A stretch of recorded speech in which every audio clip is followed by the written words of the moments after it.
할렐루야. 오늘 우리 함께 읽은 이 마태복음 14장 22절부터 36절의 말씀을 통해 믿음이 일으키는 기적이라는 제목으로 여러분과 함께 말씀을 나누기를 원합니다. 사랑하는 성도 여러분, 저와 여러분은 이 세상 사람들과 같이 살아가지만 우리는 믿음으로 사는 사람들입니다. 그러므로 우리의 삶에 있어서 믿음이라는 것은 그 무엇보다, 그 어느 것보다 매우 중요합니다. 그런데 우리가 한번 우리 자신을 돌이켜볼 필요가 있습니다. 우리는 믿음으로 사는 사람들이라 말하고 또 믿음을 중요하다라고 여긴다 우리가 생각하지만 과연 우리의 일상적인 삶 속에서 우리는 과연 참된 믿음을 발현하며 믿음을 행하며 살아가고 있는지 우리 자신을 살펴볼 필요가 있다라는 것이죠. 오늘날 많은 그리스도인들이 이 땅을 살아가고 이 땅에 많은 교회가 존재하지만 예수님께서는 그렇게 말씀하셨어요. 인자가 올 때 믿음을 보겠느냐 라는 말씀을 하신 것처럼 세상이 현대화되어져 가고 또 문명이 발전해 가고 또 우리 그와 더불어 신앙도 발전을 이루어야 하는데 이성적으로 그다음에 지식적으로 신앙은 발전해 가는 것 같지만 하나님이 보실 때 과연 참 믿음을 찾아보기가 쉬운 또는 찾아보기 어렵지 않은 그러한 우리들의 모습인가 할 때 우리는 그렇다라고 자신 있게 말할 수 없을지도 모르겠습니다. 오늘 우리가 읽은 말씀이나 또는 이 신약 성경 특별히 복음서를 볼 때에 예수님께서는 그런 말씀을 많이 하셨습니다. 믿음이 너를 구원하였다. 믿음이 너를 구원하였다. 이 말씀은 예수님께서 병자를 고치실 때에 그 병자를 고치시면서 그 병든 자에게 하신 말씀입니다. 이처럼 우리 믿는 자들에게 가장 중요한 것, 우리가 믿음을 가졌다고 말하는 자에게 있어서 가장 중요한 것은 믿음입니다. 그런데 여러분 한번 생각해 보십시오. 그렇다면 믿음이란 도대체 무엇일까? 성경에서 여러 가지로 우리가 이야기를 하고 있고 우리가 신학적으로 정의를 내릴 수 있지만 오늘 본문의 말씀만을 우리가 통해서 볼 때 알 수 있는 것은 예수님은 능치 못하심이 없으시다고 믿는 것, 또 예수님께 구원을 간구하는 것, 그것을 믿음이라 이렇게 말할 수 있을 것입니다. 그리고 바로 그와 같은 믿음, 예수님은 능히 하지 못하실 일이 없으시고 예수님께 구원을 간구하는, 예수님의 도우심을 간절히 구하는 그 믿음이 있을 때에 바로 기적이 일어난다라는 사실을 우리는 경험하게 말씀을 통해서 깨닫게 되는 것입니다. 사랑하는 성도 여러분, 오늘 저와 여러분 우리 모두가 바로 이 믿음을 소유하여 이 시대에 하나님의 기적의 도구로 쓰임받는 성도, 그리고 하나님의 기적을 경험하는 삶을 살아가는 믿음의 승리자들이 다 될 수 있기를 주님의 이름으로 간절히 축원합니다. 오늘 우리가 읽은 이 말씀의 앞에 말씀을 보면 우리가 잘 아는 말씀이 나오죠. 그 내용이 무엇입니까? 예수님께서 물고기 2마리와 보리떡 5개로 5,000명을 먹이신 기적의 사건이 일어나셨어요. 그 기적의 사건을 일으키셨죠. 그리고 그 이후에 오늘 본문의 말씀이 기록되어져 있는 것입니다. 예수님께서는 오병이어의 기적을 일으키시고 많은 무리들이 예수님의 기적을 경험하게 하신 이후에 급박하게 그 무리들을 해산시키셨습니다.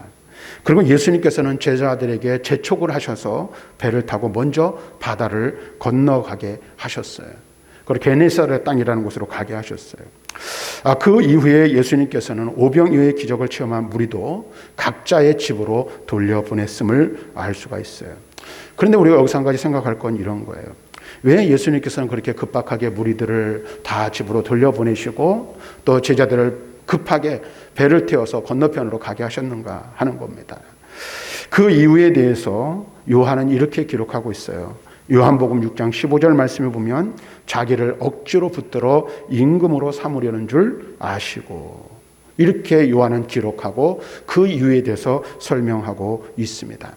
오늘 우리가 읽은 복음서인 마태복음에는 그 구체적인 이유를 기록하고 있지는 않지만 백성들의 마음이 동요되는 것, 그리고 그와 동달아 제자들의 마음이 거기에 부응해서 헛된 꿈들을 꾸려고 하는 것을 제지하기 위함임을 알 수 있어요. 다시 말하면 무리들의 열망, 즉 세례 요한이 죽은 지 얼마 되지 않아야 메시아에 대한 강렬한 이 열망이 이 백성들의 마음에 가득 찼는데 오병이어의 기적으로 말미암아 그들이 정치적인 메시아를 꿈꾸던 그것이 예수님을 통해서 발현될 것이라는 생각들을 가지고 있었던 거예요.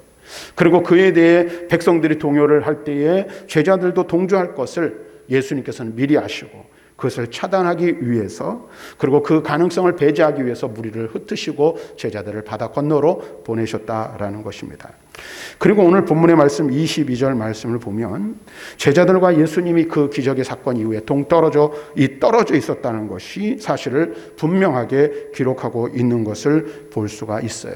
다시 말하면 제자들을 배를 태워 보내시고 예수님은 그곳에 그 현장에 남아서 산에 올라가 기도하셨다 라고 말씀하고 있는 것입니다.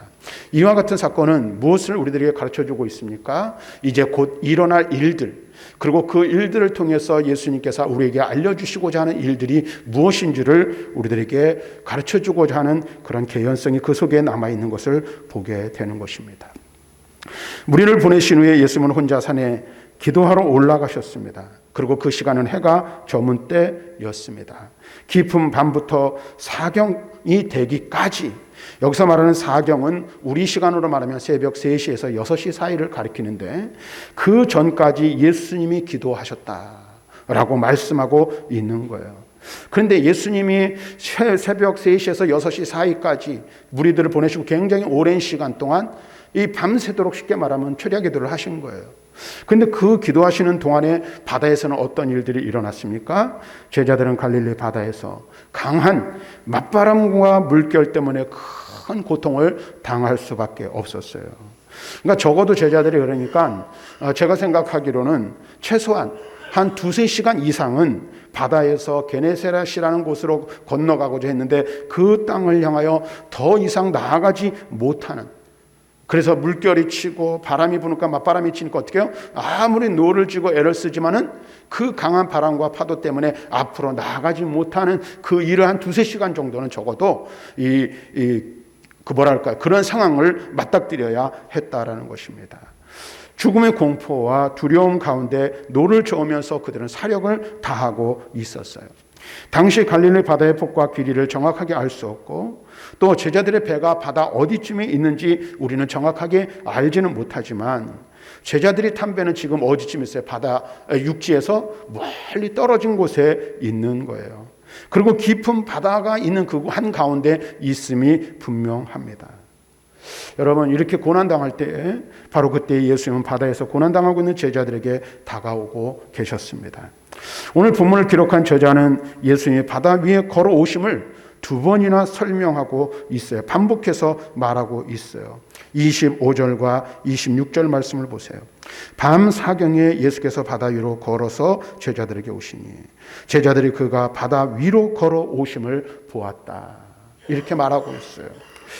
반복하면서 이 초자연적인 현상, 다시 말하면 예수님께서 바다 위를 걸으신 이 사실이 분명한 사실, 확실하게 일어난 일임을 강조하여 기록하고 있다라는 거예요. 그런데 어둠 속에서 무리를 걸어 자신들에게 다가오시는 예수님을 본 제자들은 이 인간의 이 바다 위를 사람이 걷는다는 것은 인간의 생각과 경험을 뛰어넘는 일이잖아요. 이 초자연적인 사건 앞에서 그들은 무서워할 수밖에 없었어요. 왜 그럴까요? 지금껏 한 번도 경험해 본 적이 없었던 일이기 때문에 그래요. 그리고 자연의 순리를 거스리는 일이기 때문에 그래요. 일어날 수 없는 일이 그들 앞에서 어떻게 해요? 일어나고 있기 때문에 그들은 두려워할 수밖에 없었던 거예요. 여러분, 우리가 인생을 살아가면서도 마찬가지죠.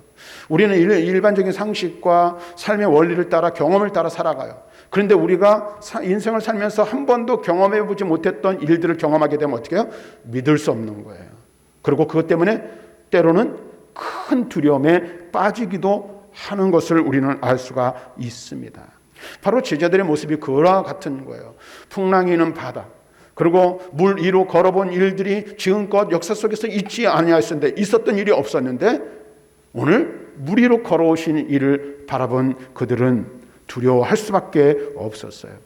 예수는 즉시 그들을 향해 27절에서 말씀하십니다. 안심하라 나니 두려워하지 말라.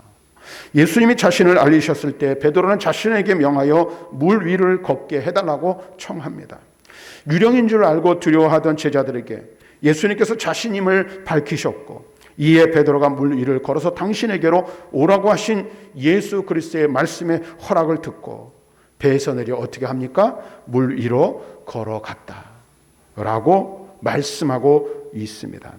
여기서 우리가 주목해야 될 것 한 가지가 있습니다. 베드로가 물 위로 걸을 수 있었던 것은 무엇 때문입니까? 오직 그리스도의 말씀을 듣고 폭풍이 치고 있는 바다 위로 뛰어내렸다는 사실입니다. 여러분 보세요. 이는 이성적인 눈으로 우리가 만약에 그것을 바라보고 그것을 판단한다면 그것은 한마디로 말하면 미친 짓이라고 밖에 말할 수 없는 것입니다. 앞에서도 말씀드렸지만 한번 생각해 보십시오. 어떻게 사람이 물 위를 걸어갈 수 있겠습니까? 그것은 자연 세계에서는 도저히 있을 수 없는 불가능한 일입니다. 그런데 그처럼 불가능한 일을 하겠다고 말씀에 의지하여 물 위로 뛰어든 베드로를 어떻게 제정신이라고 말할 수 있겠는가 하는 것입니다. 그런데 오늘 성경은 뭐라고 말하고 있습니까?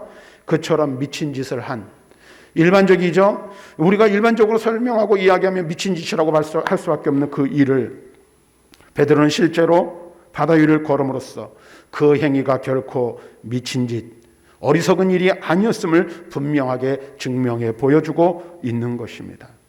여기서 우리가 무엇을 깨달아야 합니까? 우리가 알아야 할 것이 무엇이라고 여러분은 생각하십니까? 바로 이것이 믿음이라고 오늘 본문은 이야기하고 있다라는 것입니다. 세상에는 믿지 못할 일들이 너무나도 많이 있습니다. 세상 사람들이 이해하지 못할 일들도 참 많이 있습니다. 그래서 우리 그리스도인들, 특별히 우리가 세상에 복음을 전하고 말씀을 따라 사는 그 삶을 우리가 이야기할 때에 성경이 우리에게 요구하는 삶 가운데 우리의 이성으로, 우리의 지식으로, 우리의 경험으로 받아들일 수 없고 우리의 경험으로 용납할 수 없는 일들이 너무나도 많이 있다는 사실을 우리는 너무나도 잘 압니다. 그런데 성경은 우리에게 무엇을 요구하고 무엇을 말씀하십니까? 그것을 믿음으로 받아들일 때 하나님은 그 믿음을 통해서 일하시고 역사하신다는 사실을 우리에게 말씀해 주고 있다라는 것입니다. 왜 그럴까요?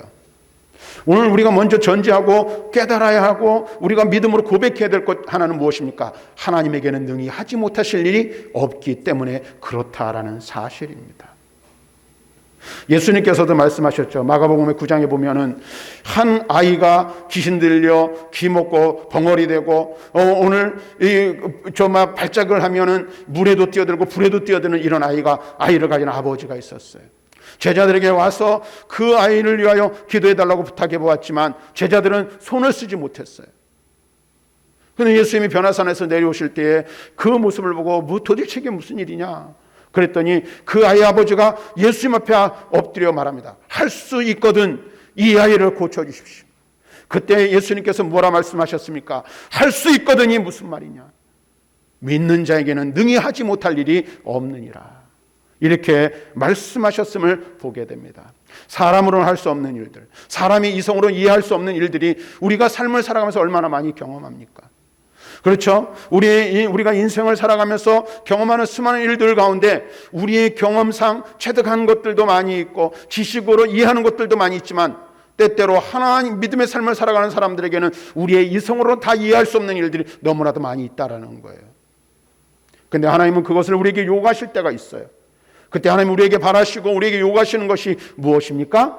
믿음으로 말씀에 의지하여 나아가기를 하나님은 우리에게 바라고 계신다라는 사실입니다. 그 대표적인 증인이 바로 아브라함입니다. 믿음의 조상 아브라함은 이와 같은 사실을 우리에게 분명하게 증거해주고 있습니다. 그는 자신의 아들 이삭을 하나님께서 번제로 바치라고 말씀하실 때에 그 아들 이삭을 번제로 하나님 앞에 드리기 위하여 모리아산으로 올라갑니다. 그리고 모리아산에 어느 정도 올라간 다음에 이제 번제로 드리기 위해서 그 사람들 따라오는 사람들을 더 이상 따라오지 못하게 하면서 그 사람들에게 산에서 하나님께 경배하고 아들과 함께 돌아오겠다고 말하고 있습니다. 창세기 22장 5절에 보면 이렇게 말씀합니다. 아브라함이 종들에게 이르되 너희는 나귀와 함께 여기서 기다리라. 내 아이와 함께 거기 가서 예배하고 우리가 너희에게로 돌아오리라.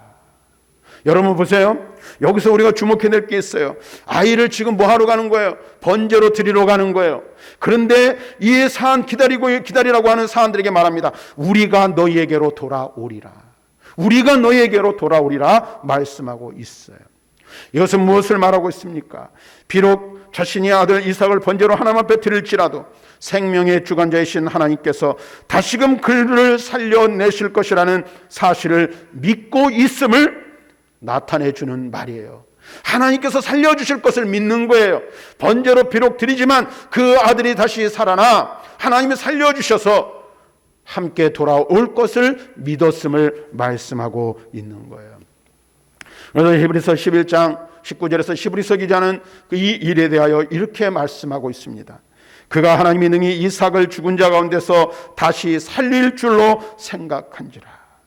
비유컨대 그를 죽은 자 가운데서 도로 받은 것이니라. 아멘. 다시 말하면 아브라함은 죽은 사람까지도 살려내실 수 있는 하나님의 능력을 믿고 그 믿음을 따라 자신의 아들 이삭을 번제로 드리는 그 일을 가감하게 감행할 수 있었던 것입니다. 여러분, 근데 아브라함이 행한 이 일을, 아브라함이 시행한 이 일을, 감행한 이 일을 인간의 이성으로 이해할 수 있습니까? 번제로 드린 아들이 어떻게 다시 살아날 수 있습니까? 오늘 그런데 아브라함은 도저히 믿을 수 없는 그 사실을 믿고 그 믿음을 따라 행동하였을 때 하나님께서는 어떻게 하셨어요? 그의 믿음을 진정한 믿음, 참된 믿음이라고 인정하여 주신 줄로 믿습니다. 아멘. 또 다른 예를 하나 더 들을까요? 구약 성경에 보면 이 믿음이 강하였던 몇 명의 친구들이 있었음을 우리는 압니다. 다니엘서에 기록된 하나냐, 미사엘, 아사랴도 이와 같은 모험적인 믿음을 가지고 있었던 사람들이었습니다. 다시 말하면 그들은 비록 자신이 극렬히 타는 불 속에 던져질 줄 알면서도 하나님께서 그 속에서도 자신들을 구원하실 것이라는 믿을 수 없는 사실을 믿고 그 믿음에 따라 어떻게 했어요? 느부갓네살 왕의 위협에 굴복하지 않을 수 있었습니다. 그 결과 어떻게 됐습니까? 그들의 이러한 모험적인 믿음은 하나님 앞에서 진정한 믿음으로 인정되었으며 그 믿음대로 그들은 극렬히 타는 풀무불 속에서 옷깃 하나 걸리지 않고 타지 않고 구원받을 수 있었음을 다니엘서 3장은 기록하여 주고 있습니다. 사랑하는 성도 여러분, 이처럼 참된 믿음이란 바랄 수 없는 것을 바라며 믿을 수 없는 것을 믿고 그 믿음을 구체적인 행동으로 옮기는 모험적인 결단임을 우리는 기억해야 합니다. 그래서 히브리서 기자는 히브리서 11장 1절에서 믿음을 이렇게 정의합니다. 믿음은 바라는 것들의 실상이요 보이지 않는 것들의 증거니.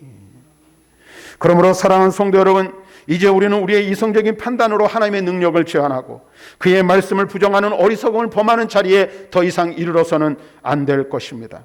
우리의 이성이 받아들일 수 있는 것만 믿고 그 외의 것을 부정해버리는 그러한 이들이 오늘날 너무나도 많이 있는데 그것은 믿음이라 말할 수 없는 것입니다. 우리는 오직 하나님의 말씀을 가감없이 있는 그대로 믿고 그 믿음에 따라 행동하는 사람이 되어야만 하겠습니다. 비록 그 말씀이 우리의 이성의 한계를 벗어나는 것이라 할지라도 그 말씀을 진심으로 믿고 그 말씀을 따라 행동함으로 참 믿음의 사람으로 인정받아야 한다는 것입니다. 바로 이와 같은 믿음을 가지할 때에 우리의 삶 가운데 기적이 일어납니다. 하나님의 능력의 역사가 나타납니다. 베드로가 주님의 말씀을 믿고 주님의 말씀을 의지하여 배에서 뛰어내려 바다 위를 걸을 수 있었던 것처럼 우리의 이성으로는 다 이해할 수 없지만 그것이 하나님의 말씀이라면, 그것이 하나님이 내게 요구하시는 것이라면 말씀에 순종하여 배에서 뛰어내려 바다 위를 걸을 수 있는 것처럼 우리가 우리의 믿음을 가지고 참된 하나님을 의지하고 말씀을 의지하는 믿음으로 세상을 향하여 나아갈 때 우리의 삶에 하나님의 기적이 일어날 줄로 믿습니다. 자, 그런데 여기까지는 얼마나 좋습니까? 오늘 그런데 본문 30절 말씀을 보면 무리를 걷고 있던 베드로가 휘몰아치는 바람을 보고 무서워하여 물속에 빠져들게 되었다라고 말하였습니다. 여기서 우리가 특별히 주목해야 할 사실은 베드로가 무서워서 물속에 빠지게 된 원인이 바로 그가 무엇을 보았기 때문에? 바람을 보았기 때문이라는 사실입니다. 즉 다시 말하면 베드로가 믿음을 잃고 결과적으로 물속에 빠져들 수밖에 없었던 이유는 바로 그가 예수님에게서 시선을 돌려 바람을 바라보았기 때문이라고 말할 수 있는 것입니다. 우리 그리스도인들이 믿음의 삶을 살면서 시험에 드는 경우들이 종종 있어요. 물론 시험에 들지 않고 우리가 신앙생활하고 믿음의 삶을 살아가면 얼마나 좋겠어요. 근데 시험이 오고 환난이 오고 또 그 때문에 넘어지기도 하고 쓰러지기도 한다는 거예요. 그런데 여러분 한번 가만히 생각해 보십시오. 여러분 언제 시험에 드십니까? 언제 우리가 정말로 시험에 빠져 저 큰 고난과 환난을 경험합니까? 주님을 바라보고 주님께 우리의 시선을 고정해야 하는데 우리의 시선을 돌려 세상을 보고 사람을 바라볼 때에 시험에 빠지게 되는 것들을 우리는 경험하게 되는 것이죠. 여러분은 어떻습니까? 그래요. 사람을 의지할 때 우리는 시험에 들 수밖에 없습니다. 사람을 바라볼 때 시험에 들 수밖에 없어요. 왜 그럴까요? 우리가 사람을 바라보게 되면 그 사람은 우리가 바라보는 그 사람은 어떤 사람이에요? 연약한 인간이에요. 죄인이에요. 그렇기 때문에 완전한 자가 아니에요. 그래서 우리는 사람을 보고 사람을 의지하고 사람을 생각하면 시험에 들 수밖에 없는 것입니다. 우리의 시선을 어디에 고정해야 합니까? 주님께 고정시켜야 하는 것입니다. 만약 베드로가 고개를 돌려 주위를 보지 않고 오직 예수 그리스도께만 시선을 집중하여 바다 위로 나아갔다면, 그리스도께로 나아갔다면 그는 이처럼 믿음을 잃고 물속에 빠지는 일이 없었을지도 모르겠습니다. 그렇지 않습니까? 분명한 사실이에요. 그가 말씀하신 주님의 말씀을 의지하여 주님을 보고 배에서 내려 물 위를 걸은 것처럼 오직 그의 시선을 주님께만 집중하고 주님께로만 향하여 나아갔다면 물 위로 걸어서 배로 오시는 주님께까지 나아갈 수 있었을 것이 틀림이 없다라는 사실이죠. 우리는 이와 같은 사실을 통하여 커다란 교훈을 얻게 됩니다. 그것은 곧 우리의 시선이 예수님을 떠날 때 우리는 믿음의 실패자가 될 수 있다는 사실입니다. 그렇습니다.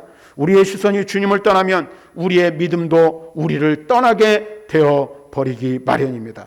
아무리 큰 문제가 닥쳐와도, 아무리 큰 환난이 우리를 흔들어도 우리가 주님만을 믿고 주님만을 보고 있으면 절대로 흔들리지 않는 믿음을 우리는 갖게 될 것입니다. 오히려 담대하게 그 모든 문제와 환난을 이겨낼 수 있을 것입니다. 하지만 우리의 시선을 돌려 다른 것을 바라보게 되면 우리는 곧 믿음을 잃고 실족할 수밖에 없는 것입니다. 사랑하는 성도 여러분, 한번 잘 생각해 보시길 바랍니다. 우리의 믿음의 근원이 누구이십니까?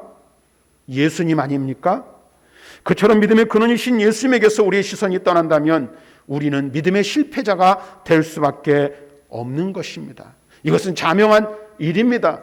그런데 오늘날 너무나 많은 사람들이 교회가 발전하고 현대화되어 가면서 사람들이 교회 안에 가득 찬 것이 믿음이 아니라 오늘날 현대교회를 바라볼 때 믿음이 아닌 세상의 것들로 가득 찬 교회, 세상의 것들로 가득 찬 그리스도인의 삶, 이런 것들을 우리는 너무나도 많이 발견하게 되는 것입니다. 그래서 많은 교회들이, 많은 그리스도인들이 그 시선을 주님께로 향하지 못하고 세상의 온갖 여러 가지 것들의 시선이 분산되어서 믿음에 실패한 교회, 믿음에 실패한 성도들이 되어버리고 마는 것입니다. 사랑하는 성도 여러분, 우리는 우리의 시선을 믿음의 근원이신 주님에게서 떠나게 해서는 절대로 안 됩니다. 우리는 우리의 시선을 주님께 고정시켜야 합니다. 우리는 오직 우리 주 예수 그리스도만을 바라보며 항상 그에게로 가까이 나아가는 삶을 살아야 합니다.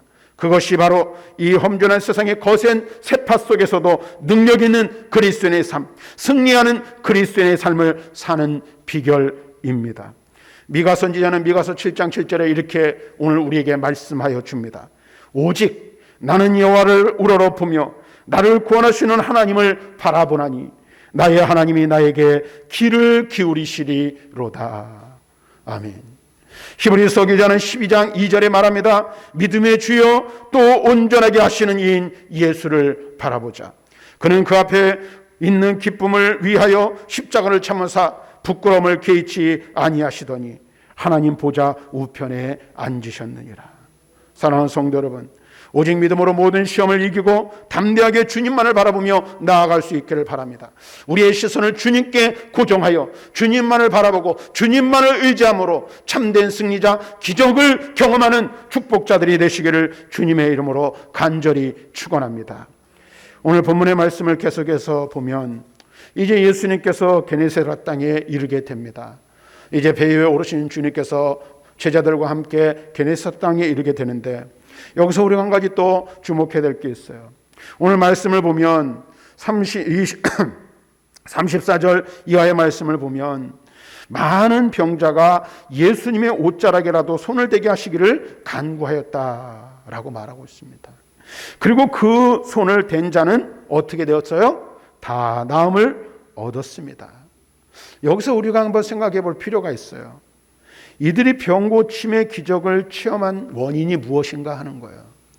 물론 근본적인 건 뭐예요? 예수님의 능력이에요. 그런데 보세요. 옷에라도 손을 대기를 원한 그들의 믿음, 그것이 바로 기적을 체험하는 원인이었음을 말씀해주고 있습니다. 누가복음 8장에 보면 우리가 잘 아는 이야기가 나오죠.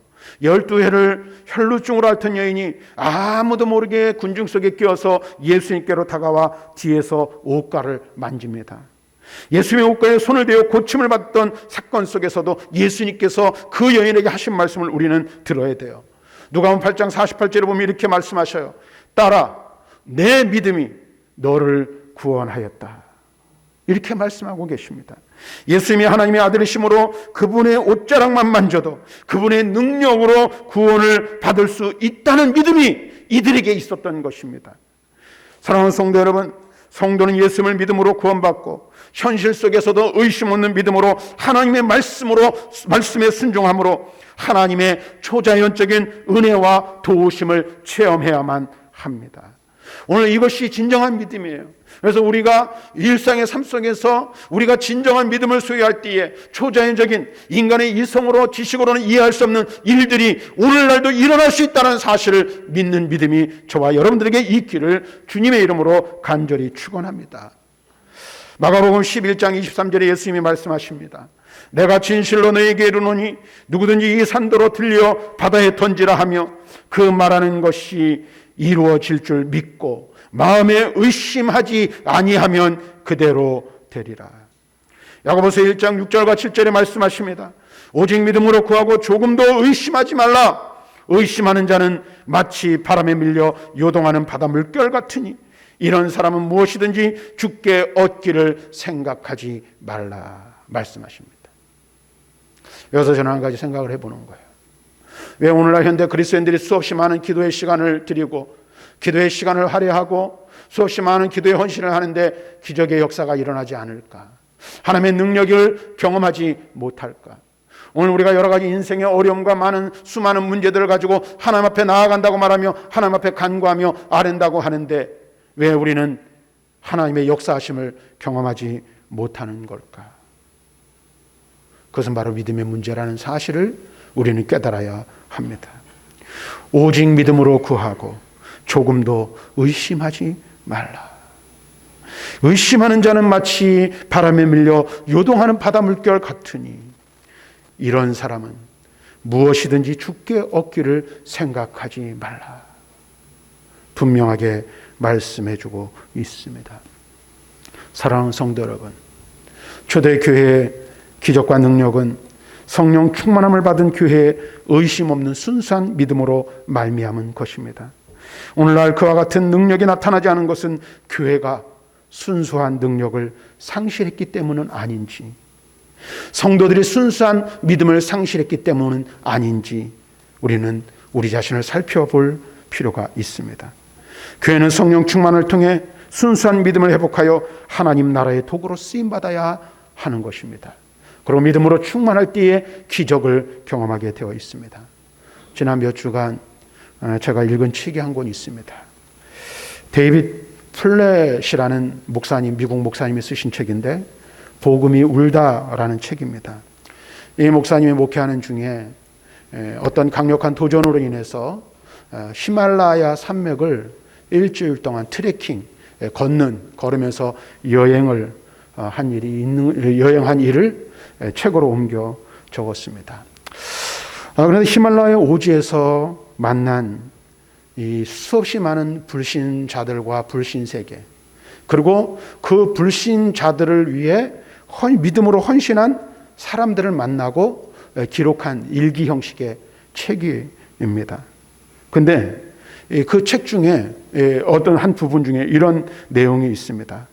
믿음의 사람들, 그러니까 이 오지에 예수를 전혀 알지 못하는 사람들이 가서 복음을 전하기로 헌신하고 그 일에 헌신하면서 있는 일들을 여행 중에 들었는데, 그 일을 들은 후에 다음과 같은 이야기를 합니다. 우리의 방식이나 이념, 트렌드, 전통에 따른 교회가 아니라 하나님의 말씀에 따른 교회, 우리가 그리스도인이 되는 대가를 충분히 계산하는 뒤 하나님이 원래 뜻하신 그런 교회가 되면, 그러면 세상이 바뀐다. 이런 고백의 일기를 썼어요. 저는 이 책을 보면서 여러 가지 많은 생각들을 하게 되었고, 특별히 이 글을 보면서 그거예요. 오늘날 현대교회가 정말로 부흥했어요. 발전했어요. 그리고 수많은 이 교회, 크고 높은 건물들과 수없이 많은 교인들을 자랑을 해요. 그런데 여러분 보세요. 어느 순간 우리 자신도 모르게 교회는 어떻게 해요? 세상의 방식. 그렇죠? 그 다음에 우리들이 만든, 하나님의 말씀이 아닌 우리들이 만든 우리들 나름대로의 전통, 우리들의 이 어떤 룰, 이런 것들을 교회 안에 교명이 들여와 교회가 그런 것들로 가득 차 버리고 말았다는 것이죠. 그래서 성경이 말하는 순수한 믿음, 하나님이 원하시는 순수한 복음이 찾아보기 힘든 시대가 되었는지도 모릅니다. 그래서 교회가 교회답지 못하고, 교회가 교회로서의 사명과 역할을 감당하지 못하고, 또 오늘날 수없이 많은 그리스도인들이 있다 말하고 나는 그리스도인이라고 말하지만 세상 속에서 진정한 빛과 소금의 역할을 하지 못하고, 그리스도인으로서 하나님이 부어주시는 능력을 경험하지 못하는 무기력한 교회, 무기력한 성도가 되어버리고 말았다라는 것입니다. 오늘 주님이 우리에게 원하시는 것은 무엇일까요? 오늘 주님이 우리에게 바라시는 것이 있다면 그것은 무엇일까요? 그것은 바로 순수한 믿음입니다. 오직 주님만을 바라보고 주님의 말씀에 가감하지 않고 무엇을 더하거나 무엇을 빼지 않고 있는 그대로 말씀 앞에 순종하는 믿음을 주님은 오늘 원하십니다. 그리고 오늘 우리에게 말씀하십니다. 그 믿음을 전하라고 말씀하십니다. 사랑하는 성도 여러분, 저와 여러분, 우리 모두가 하나님 앞에서 참된 믿음의 소유자가 되면, 그리고 그 믿음으로 우리가 살아가기만 한다면 우리는 하나님의 놀라운 기적을 경험하게 될 것입니다. 왜냐하면 하나님은 지금도 살아계시기 때문입니다. 하나님은 지금도 역사하시는 살아계신 하나님이시기 때문입니다. 하나님이 변하신 것이 아니라 우리가 변했다는 사실을 알아야 돼요. 하나님이 바뀌신 것이 아니라 우리의 믿음이 순수하지 못하기 때문이었음을 오늘 우리는 고백할 수 있어야 합니다. 그래서 바라기는 저와 여러분들이 오직 주님만을 바라고 말씀 앞에 철저하게 순종하는 사람이 되어서, 그와 같은 믿음의 사람이 되어서 오늘도 역사하신 하나님, 지금도 기적을 일으키시는 하나님의 기적을 체험하고 기적의 주인공이 되는, 하나님의 능력의 주인공이 되는 저와 여러분들이 되시기를 주님의 이름으로 간절히 축원합니다.